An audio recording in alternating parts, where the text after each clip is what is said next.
नमस्कार, स्वागत आप सभी का। मैं हूं आपके साथ तुषार कौशिक। इंडिया न्यूज मध्य प्रदेश छत्तीसगढ़ में आपका स्वागत है। वक्त है बड़ी बहस का। जी हां, आज बड़ी बहस छत्तीसगढ़ की जो होगी वो मुद्दा हम आपको बता देते हैं, जिसमें हम बात करेंगे छत्तीसगढ़ में 2023 में होने वाले विधानसभा चुनाव की।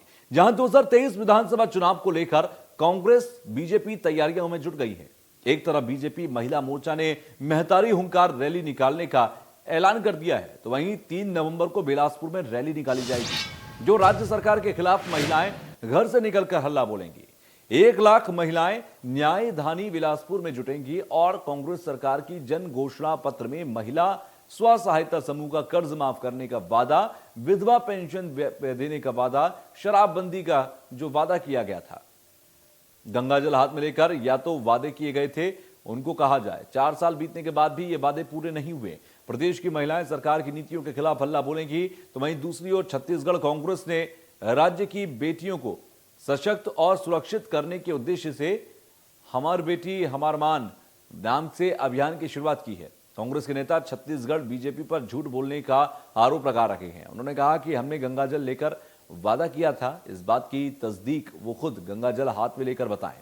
ऐसे में सत्ता पक्ष और विपक्ष के बीच राजनीति तेज होती नजर आ रही है। हालांकि इस बार भाजपा युवा मोर्चा के हल्ला बोल के बाद अब महिलाओं को सड़क पर उतार रही है। बीजेपी के आक्रामक तेवर से बीजेपी के जनाधार बढ़ने की पटकथा अभी से लिखती दिखाई दे रही है। हमारे साथ बीजेपी और कांग्रेस के कुछ गेस्ट भी जुड़ेंगे, उनसे भी हम बात करेंगे, लेकिन उससे पहले आपको कांग्रेस और बीजेपी ने क्या कुछ कहा है वो सुनवा देते हैं।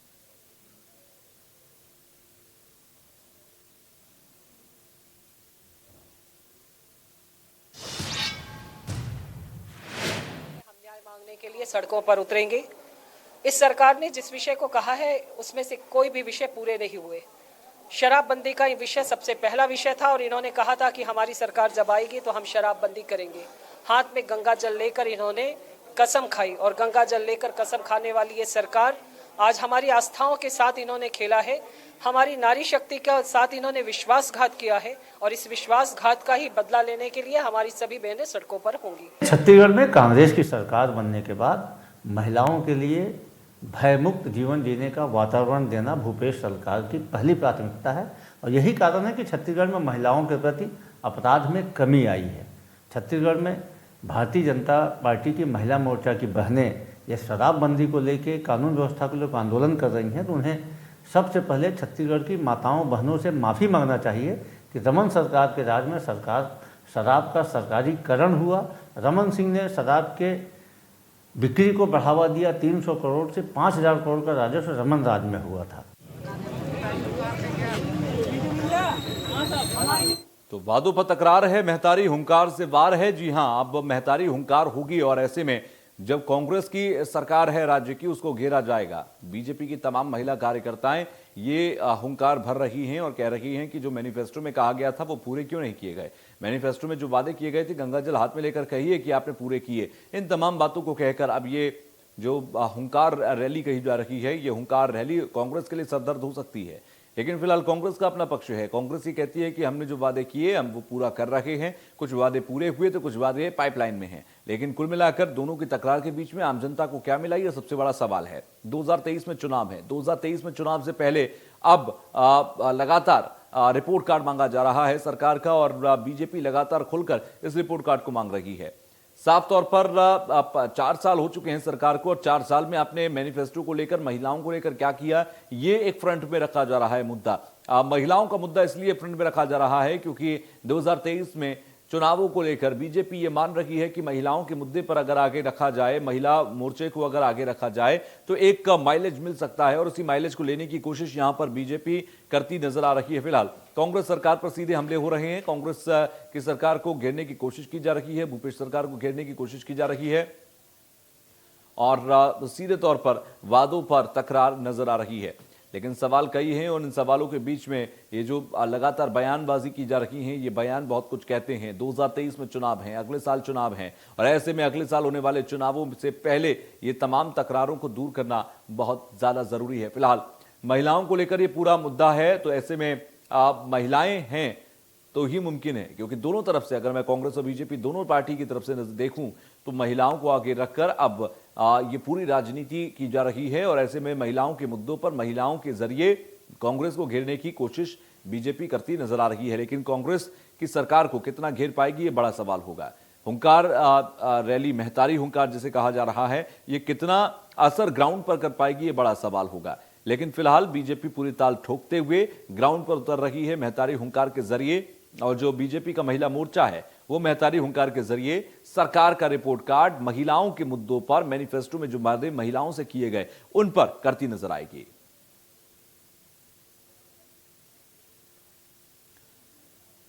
तो वादों को लेकर अब महिला मोर्चा काफी सशक्त होता नजर आ रहा है और सक्रिय हो गया है। ऐसे में 2023 से पहले, क्योंकि अगले साल ही चुनाव है, ज्यादा समय बचा नहीं है सरकार के पास उन वादों को पूरा करने के लिए, तो सरकार को यह जवाब देना होगा।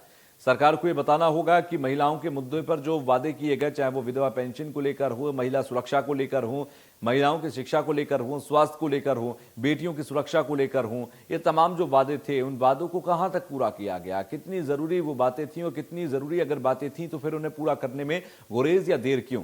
सवाल कई हैं और इन सवालों को मैं पूछूंगा भी जब हमारे साथ कांग्रेस के प्रवक्ता जुड़ेंगे और अब से कुछ ही देर बाद जब उनसे बात हुई पैनल में।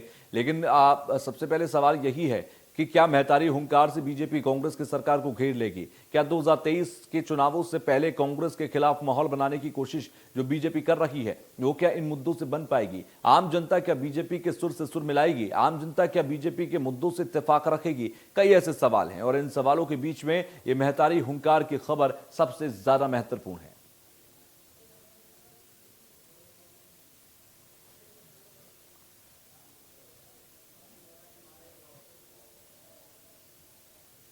तो महतारी हुंकार के नाम से ये बीजेपी एक रैली निकाल रही है जो जिसका सीधा उद्देश्य है ये पूछना कांग्रेस की सरकार से कि महिलाओं से जो वादे किए गए वो अब तक पूरे क्यों नहीं हुए। हमारी बेटी हमारा मान, ये एक अभियान लेकर चल रही है और इधर हमारी बेटी हमारा बयान को लेकर छत्तीसगढ़ सरकार जिस तरीके से काम कर रही है वो उसका जवाब माना जा रहा है।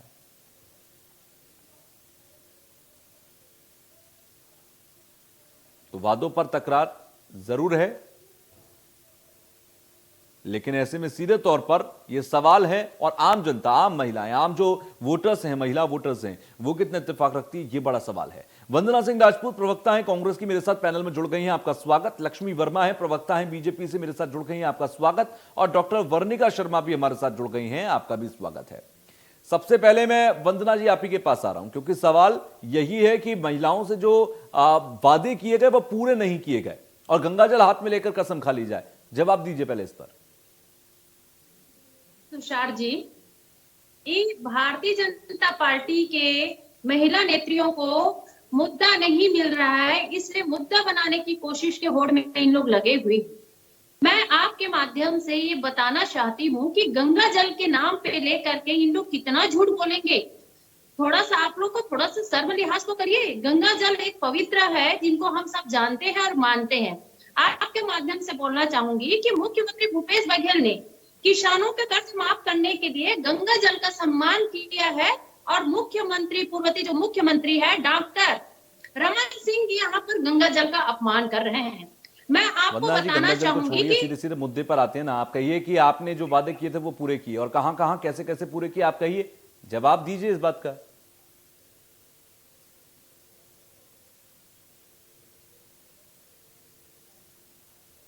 बोलिए वंदना जी। वही अलग बीजेपी के नेत्रियों को दिख नहीं रहा है ये वादा। हमने किसानों का जो कर्ज है उसको माफ किया, बिजली बिल हाफ किया, हम लगातार किसानों के उसके जेब में जो है पैसा भेजने का काम कर। महिलाओं के मुद्दे पर क्या किया? महिलाओं का मुद्दा सबसे ज्यादा प्रमुख रखकर आगे बढ़ रहे हैं, तो महिलाओं के मुद्दे पर बताइए। वहां पर भी आ रही तुषार जी, आ रही हूँ तुषार जी। मैं आप देखेंगे कि आप यहाँ पर बेरोजगारी दर छत्तीसगढ़ में सबसे ज्यादा कम है। अगर हम मंदी की बात करते हैं, जब दुनिया में हाहाकार मच रहा था तो छत्तीसगढ़ में जो मंदी है वो छू भी नहीं पाया था। आप देखेंगे अगर महिलाओं की बात करते हैं तो पहले तुषार जी आप देखेंगे कि गांव में महिलाओं के हाथ में काम नहीं रहता था, लेकिन जब से कांग्रेस की सरकार आई है तब से लगातार वहां की महिला बहनें भी काम कर रही है और घर में आर्थिक सहयोग दे रही है। आप देखेंगे कि जब हम नरवा गरवा गुरुआ के बारे में बात करें, चाहे गोधन न्याय योजना की बात करें, लगातार उसमें महिला बहनें जुड़ रही है, महिला स्वयं सहायता समूह के माध्यम से जुड़ रही है और महिला बहनें काम कर रही है। और दूसरा बात यहाँ पर तुषार जी आपके माध्यम से और बोलना चाहूंगी कि यहाँ पर लक्ष्मी जी फिर रेडी टू ईट की जो बात रोना रोएगी। जबकि ये गलतफहमी फैलाने का काम भाजपा नेत्रियां कर रही है। मैं आपके माध्यम से बताना चाहती हूँ कि रेडी टू ईट में जो महिलाएं बहनें जो काम पहले कर रही थी वो अब भी कर रही है, किसी को काम से निकाला नहीं गया है, बल्कि काम में जो तो उसको है थोड़ा सा परिवर्तन किया गया। कैसा परिवर्तन किया गया? जैसे हाई कोर्ट का आदेश था कि मानव रहित जो संचालित मशीन के द्वारा हम क्या करेंगे, रेडी टू ईट का निर्माण करेंगे ताकि यहाँ के बच्चों को कुपोषण से मुक्त किया जाए। हम हाईकोर्ट के आदेश का पालन किए और उसी परिप्रेक्ष्य में हमारी सरकार काम कर रही है। और दूसरी बात, वाकई में इसको माताओं को इतना ही इन लोगों को लगता है कि महिलाएं बहुत त्रस्त है, तो एक बार महंगाई पर भी इन लोग काम करें, महंगाई पर आंदोलन करें। अगर साहस है तो क्या महंगाई से वंदना जी जवाब दीजिए। मोदी जी से सिर्फ 6 सवाल करें इन लोग। ठीक है, वंदना जी का जवाब दीजिए। लक्ष्मी वर्मा, 6 सवाल करें। वंदना जी, महंगाई को 100 दिन में कम करने की बात की आपसे थी। जो सवाल किया जा रहा है आप उसका तो जवाब दे नहीं पा रही हैं। आपने कहा गंगा जल हाथ में लेके आपके जो कांग्रेस के अध्यक्ष राहुल गांधी जी आए थे और उनके सामने आपने 36 वादे जो है आपने जन घोषणा पत्र के रूप में चुनाव में वादे किए। मतलब आप ये कहना चाहती हैं एक वादा किया और 35 वादे झूठे थे, आपके 35 वादे झूठे थे। आपने आपके सारे जो मंत्री हैं, आपके जो विधायक हैं, वो एक गलत बयानबाजी करते, तो आपको सार्वजनिक रूप से जनता से और महिला बहनों से माफी मांगना चाहिए कि आपके जो मंत्री जी पूर्व के रहे हैं सत्यनारायण शर्मा जी, उन्होंने सार्वजनिक रूप से कहा कि ये जो मुद्दा है वो जनता का मुद्दा नहीं है, ये भाजपा का मुद्दा है। तो ये एक जिम्मेदार व्यक्ति आपकी जन घोषणा पत्र में शामिल है, उसको आप जनता का मुद्दा नहीं मानते, मतलब आप जनता से झूठ बोले हैं। सीधी बात है, आपको सार्वजनिक रूप से स्वीकार करना चाहिए। ठीक है लक्ष्मी वर्मा, आपका कहने का मतलब यह है कि आपके जो मुद्दे हैं, आपके जो पॉइंटर्स हैं, उसका जवाब वंदना जी नहीं दे रही हैं। वंदना जी इधर उधर की बात कर रही है लेकिन पॉइंट को समझ नहीं और उसको जवाब नहीं देना चाह रही है क्योंकि उनके पास शायद जवाब नहीं है। मैं आऊंगा वंदना जी, आपसे वही सवाल लेकर वापस से आपके पास आऊंगा, लेकिन डॉक्टर वर्णिका भी हमारे साथ हैं। डॉक्टर वर्णिका, छत्तीसगढ़ के अंदर महिलाओं की स्थिति क्या है? सबसे पहला सवाल, वाजिब सवाल। और दूसरा ये कि क्या मौजूदा सरकार ने पिछले 4 साल में कोई भी बेहतर कदम उठाए हैं? तुषार जी मुझे पूरा जवाब देना दीजिए। मैं लक्ष्मी जी आऊंगा, मैं आऊंगा, हमारे साथ वर्णिका जी भी, उनको एक बार शामिल कर लेता हूं पैनल में, फिर आपके पास लौटूंगा। जी जी, बहुत ही बढ़िया, बहुत शानदार प्रश्न था आपका। लेकिन इस प्रश्न का उत्तर मैं किस प्रकार दूं? मैं इस प्रश्न पर गई हूं कि यदि मैं कहती हूं कि जिला मुख्यालयों में महिलाओं की कंडीशन कैसी है, तो मेरा उत्तर होगा अच्छी है, बहुत अच्छी तभी भी मैं नहीं कहूंगी। फिर जाती हूँ थोड़ा ग्रामवासी क्षेत्रों में, तो मैं कहूंगी नहीं, थोड़ी खराब है। अब मैं और अंदर जाती हूँ वनवासी क्षेत्रों में, तो मैं कहूंगी बहुत ज्यादा सुदूर वनांचलों में और वनवासी क्षेत्रों में सोचने की जरूरत है।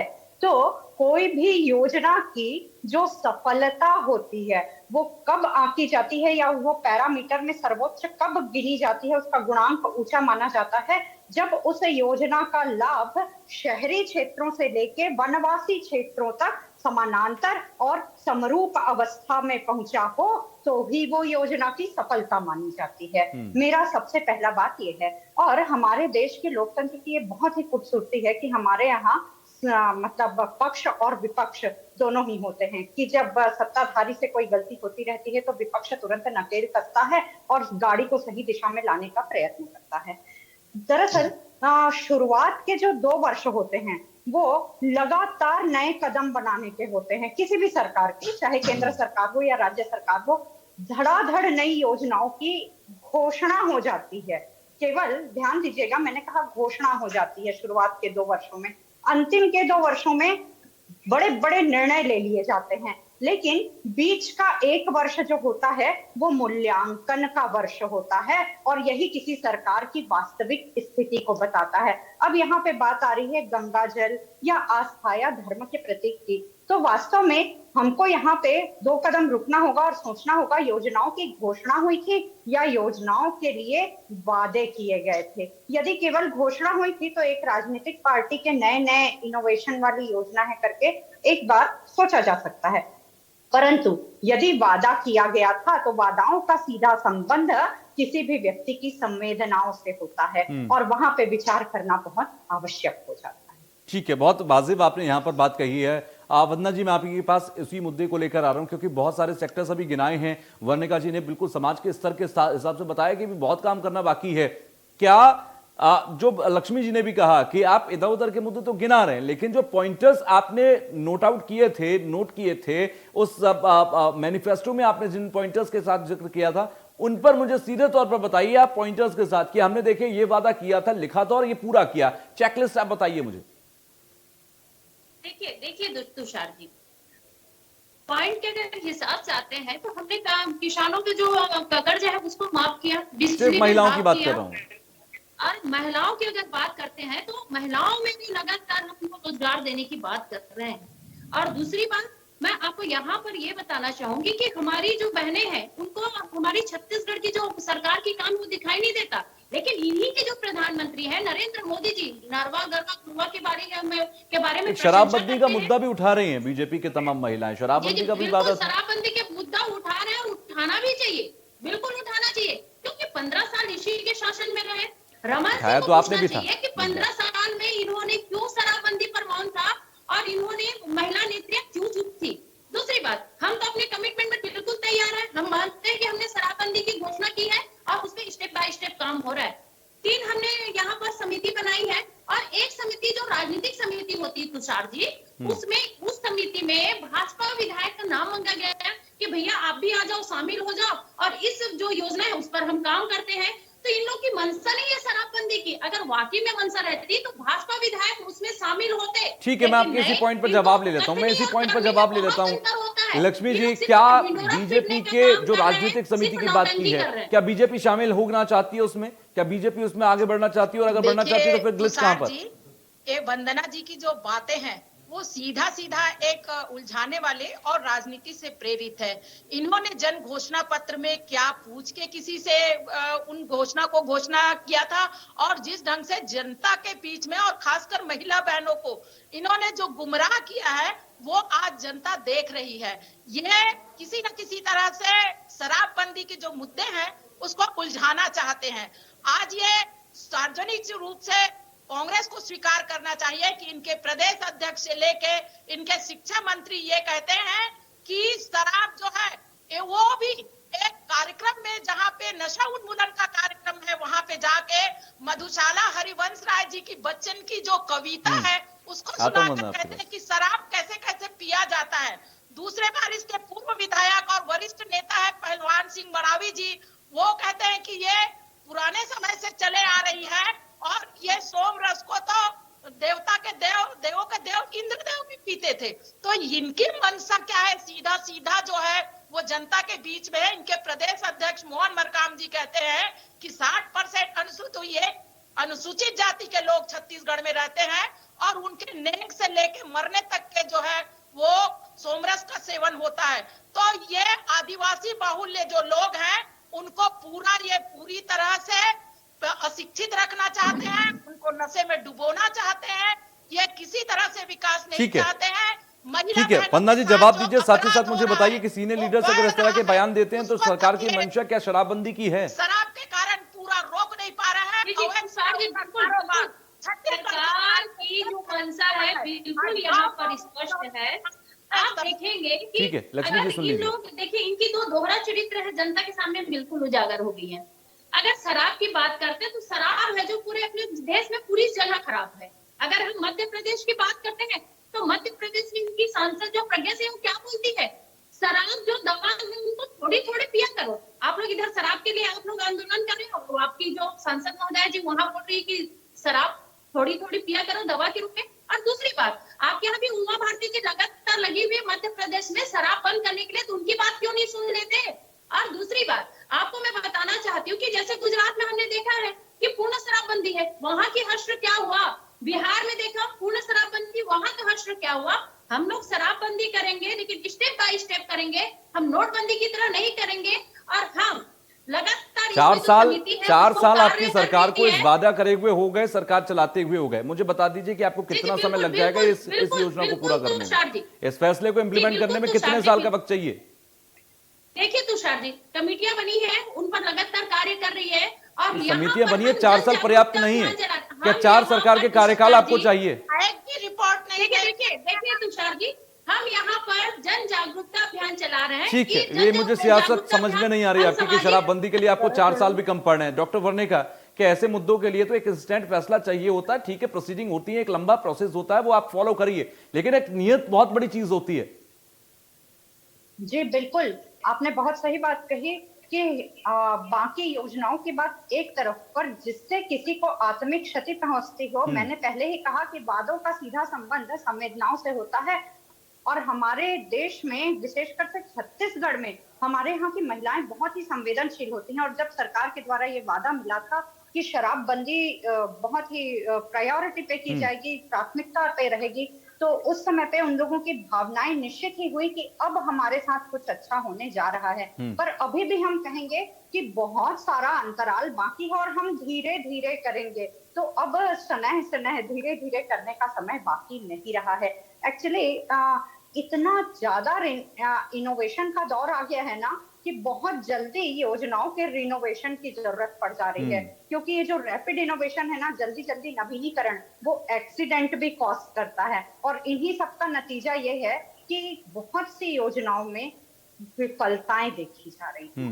इसका सबसे बड़ा उदाहरण ये है कि महिलाएं एक आस लगा लेती हैं। विशेष रूप से मैं पेंशन योजना की भी बात करूंगी। कुछ दिनों पहले कहीं एक चर्चा हुई मेरी, बहुत अंचल की बात बता रही हूँ। पहली बात तो ये, बैक टू बैक एकदम नई योजना आने के बाद हम अंदरूनी अंचलों में महिलाओं के भीतर उसके लिए समझ विकसित नहीं कर पाते हैं। एक तो समझ विकसित प्रॉपर तरीके से करना चाहिए उनके बीच में, और जब तक ये समझ विकसित होती है, उनको ये समझ ही नहीं आता कि हमारे साथ क्या अच्छा हो रहा है, क्या बुरा हो रहा है, वो इस चीज को कैच नहीं कर पाते हैं। और जिनके लिए बनाई गई है योजना, उनको ही लाभ नहीं मिल रहा है। उनको पहले कहा गया 300, 700, अब 1500 होने वाला है। वो एक आस लगाए बैठी थी, तो उनको ऐसा लगता है कि हम ठगे से गए हैं। तो अभी भी हमको ये घोषणा और बड़े बड़े बातों में नहीं जाना चाहिए, और एक साथ एकीकृत रूप से एक कदम बढ़ाना चाहिए। कदम बढ़ाना जरूरी है, और मुझे लगता है कि एक साथ कदम बढ़ाना चाहिए। पक्ष विपक्ष, राजनीति, इन सबसे हटकर जो जनता से जुड़ा मुद्दा है, जो किसी की जिंदगी से जुड़ा मुद्दा है, एटलीस्ट मुझे लगता है कि उस पर तो सबको साथ आकर एक साथ कदम बढ़ाना चाहिए, बिना किसी राजनीति के। आप तीनों जुड़े, हमसे बहुत बहुत शुक्रिया आप तीनों का। और आज की बड़ी बहस में जो सबसे बड़ा निचोड़ है वो ये है कि बीजेपी हल्ला बोलेगी, और हल्ला जिस तरह से बोलेगी उसके बाद कांग्रेस के तरफ जनता देखेगी कि आप अपने पक्ष में कैसी दलील रखेंगे, जिससे जनता आपके बात से सहमत हो जाए, और अगली बार जब चुनाव हो 2023 में, तो जनता आपके साथ खड़ी हो या ना हो, उसका भी फैसला उसी दिन हो भी जाएगा। इसी के साथ आज की बड़ी बहस में बस इतना ही। आगे भी खबरों का सिलसिला जारी है, देखते रहिए इंडिया न्यूज मध्य प्रदेश छत्तीसगढ़।